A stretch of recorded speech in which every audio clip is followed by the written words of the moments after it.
Revolution now! Hey everybody, today we're going to be reviewing This Heat's album, Deceit, released back in 1981. This is a classic album of post-punk. It's one of the best post-punk albums of all time. It's amazing, maybe even one of the best albums in general of all time. So, it's funny, so when I first listened to this album, this was the first post-punk album I actually listened to in its entirety.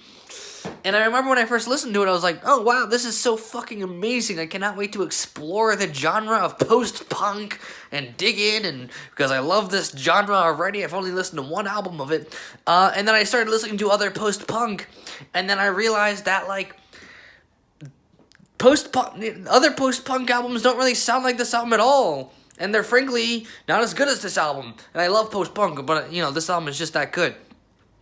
And, you know, fast forward, I don't know, 10 years later, and I realized that there's really no other album on the world that sounds anything like this album or anything that This Heat puts out. Because This Heat is such a unique band, creates such a unique sound that's pretty much unable to be replicated by anyone else because it's so fucking wow. So let's start by taking a look at the album cover, and I will tell you more about the fun stuff about why this album is so special. Punk Revolution now.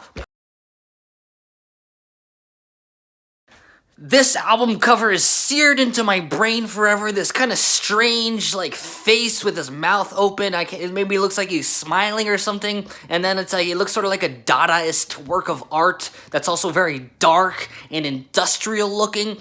Very much like the music. I would certainly describe This Heat's album, Deceit, as dark and Dadaist and industrial. Okay, whatever. So, let's talk about the context of where this album came from. This is an album from 1981, not the first post-punk album. There's certainly plenty of post-punk albums released back in the 70s, actually including This Heat's debut album, their self-titled album, This Heat, which is kind of a mindfuck. Maybe just as big of a mindfuck as their album Deceit is as well, okay? So This Heat's debut album, 1979, it's like they took a bunch of strange, droney, bizarre tape recordings, and they looped it in ways that are just so masterful of rhythm. Just really bizarre, dark, industrial sounds looped in a bizarre mindfuck way, and they're just trying to experiment and push the boundaries of music as much as possible. So clearly this is This Heat is already showing in their debut album, this is a band with a big brain that wants to experiment and be artsy-fartsy as fucking possible. We already actually knew that before This Heat even formed, because the band members of This Heat were already involved in, like, progressive rock and jazz rock and jazz and Canterbury scene progressive rock, you know, the intellectual progressive European rock of the 70s. So already coming from, like, an intellectual background, I would actually say, if you consider Slint's Spiderland a bunch of punk teens making music that's supposed to be intellectual, I would describe This Heat's Deceit as a bunch of intellectuals coming together to make a punk album.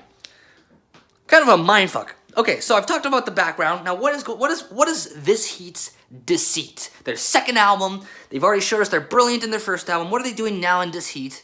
This Heat's Deceit that makes it so amazing, fantastic, big influence on me, big influence on a lot of musicians. Well, first and foremost, you got the fucking talent with the jazz background and the progressive rock background. And you got this sort of, like, really interesting, unique, experimental tape loops sound they've developed in their first album. Now they want to bring that together and put it into kind of a little bit more conventional song structures and make it like a punk album. Okay, that's a lot of ingredients. Those are a lot of different elements coming together in one album. Maybe that's even too much elements. Maybe you're taking too many sounds and putting it into one album. It seems like it shouldn't make sense because it's just too much. It's gonna overflow. You're not gonna do anything good. Well, actually, they end up doing it fucking amazing. And I think one of the reasons no other band has ever made an album that sounds anything like This Heat is because literally This Heat was too talented for anyone to even get close to making something like this. So how do they put all these elements together? Well, they literally take recordings of them playing live, various recordings, and stitch it together This album is produced like nothing I've ever heard. This album sounds like it's literally falling apart at the seams, like, because they literally will take a recording of them playing a song, and then they'll take a recording of them playing the same song that's like a more lo-fi recording, and putting on top of it, and the lo-fi recording will be playing at a faster tempo, and then it'll just kind of fade into each other, and it's just like, what the fuck? Like, is this the same song? It is the same song, but it just sounds recorded differently. It's faster and it's weird. It's a mind fuck. It's just like fucking your brain up. Amazing production. If production fucks your brain up, then it's good production. So they literally weave it all together. And in the midst of this weaving together, they're also putting in some weird tape loops of like clicky, clacky, industrial sounds and droney sounds and just kind of apocalyptic sounds in the midst of it. So right now, this sound might sound to you kind of just like a really abstract, like, collage of sounds. And there's certainly a lot of that. But I swear to God, it comes together into actual songs you can sing along to somehow. How do they do that? Well, I think the key component to this heat and why they're so talented is because they have a fantastic sense of rhythm. They are so fantastic at making grooves, really unique, bizarre grooves and rhythms that catch you off guard and unique time signatures. They certainly showed a lot of this cool rhythmic ability in their first album, and now they're fucking going off in their second album, Deceit, with these fantastic rhythms. The drum work is fantastic, a lot of industrial sounding drums, really play a huge role. All these kind of weird components come together in a groove. And then you have the guitar work. The guitar work is really fucking exotic and strange, and lots of really, chromatic and jazzy work, progressive guitar work coming in there. Also very cool.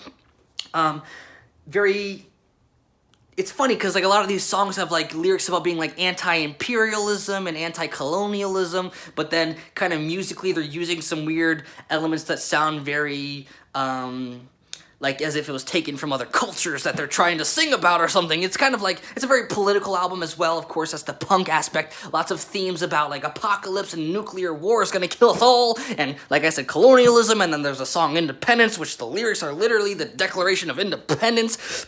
Mind fucking genius. So they got these fantastic, jazzy, progressive, kind of weird, out there guitar riffs coming together in these fantastic grooves with industrial sounds and loops and tapes, and it's all weaves together. And you might think, okay, that's plenty of things packed into one album. Well, what about the vocals? You're thinking there's no way they can put vocals on here, and if they are, they're gonna be so bad. Well, they put the vocals on here, and they're actually come up with some really fucking catchy melodies. This is actually a very vocally driven album, believe it or not, despite all the other crazy elements going on here. And the vocals, don't get me wrong, are fucked up too, okay? A lot of the time the bands singing together, the whole band is singing along the song. Sometimes they have one musician singing one melody and another musician singing another melody. It's like they wrote two melodies for the songs and they were like, I don't know which melody is better to put for the song, so let's just both sing different melodies at once, and then who cares if it doesn't make sense? We're trying to be experimental. And the way, not only are they able to do all this, they also incorporate fantastic dynamics. These songs, they grow and build and explode in the drums. Just fucking rip into your soul after there's a fucking weird, drony, industrial nothingness. So they're knowing how to just not only put melodies together with these strange guitar riffs and the crazy rhythms and industrial sounds and tape loops and stitching multiple recordings together and fantastic melodies, they also put in dynamics in it to make these fantastic compositions. And a fucking punk album. It's punk, the guitar playing is aggressive, the lyrics are political and aggressive. It's genius. No one can do this shit.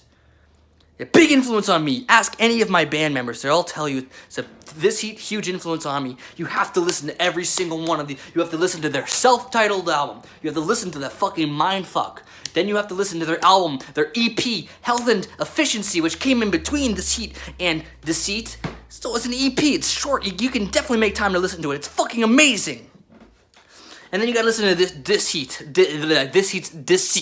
because I'm reviewing it right now, and it's essential as well. And I love it. Maybe it's their best album, I think it probably is. So, and then, to fuck you in the brain a little bit harder, more than Deceit has already done, You have to listen to their album. The John Peel sessions released, I think it was in the 90s, of recordings they recorded back in 77 before their debut album even came out. And the recordings are fantastic. So these songs they worked so hard on recording, they already had written 2 years before their debut album came out. And only 2 years after the band formed.